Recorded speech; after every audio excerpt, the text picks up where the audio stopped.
Under blue skies and with a Holden charge off the front row, the first challenge for the Monaros was the sprint to the first corner. And while Nathan Pretty would win that battle, Peter Brock would eclipse his team rival by the 14th lap.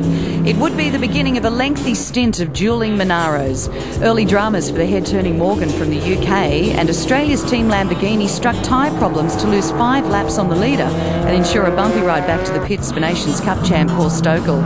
It took less than 90 minutes for the first safety car to make its appearance when Duller Motorsports' BMW M3 hit the wall, and with storm clouds heading hard towards the mountain, the race was to the pits for wets, with the 2 Monaros out front, and then David Brabham's Ferrari third, and in Class B, the Jürgen Alsen Porsche ahead of Mr VIP Pet Foods' Tony Quinn in his Carrera Cup GT3.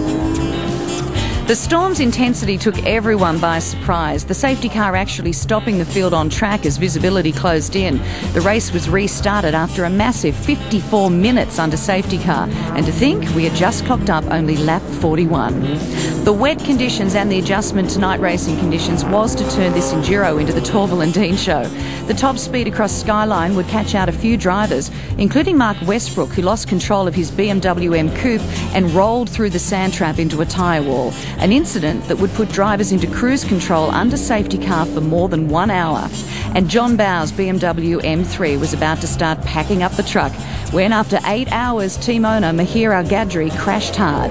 His loss was the gain for Peter Fitzgerald in his Porsche. By the halfway point, Jason Bright and Todd Kelly would score the Holden night shifts. The mantra for the midnight shift from the pits was to maintain a steady pace and keep something in reserve for the final 3 or 4 hours race to the finish.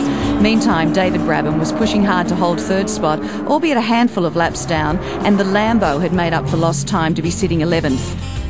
With sunrise, concentration levels started to wane and exhausted crews tried to nap, but not Team Monaro, whose times were barely 1 or 2 seconds off qualifying. David Brabham's Ferrari would be out after a spin on its own oil. Team Lamborghini would still be behind the pace, but delight in muscling in on a Monaro spotlight, only to have a few tyre problems of its own.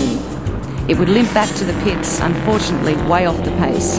Class B would be a cruise to the finish, fingers crossed for the Alsen brothers in their Porsche, after they realised an outright may not be possible to the Chiltern Porsche. And in Class D, Boylan's BMW way out in front too, and 10th outright. However, bad luck for the Alpha of Peter Leithhead, going too hot into a corner and then the tyre wall.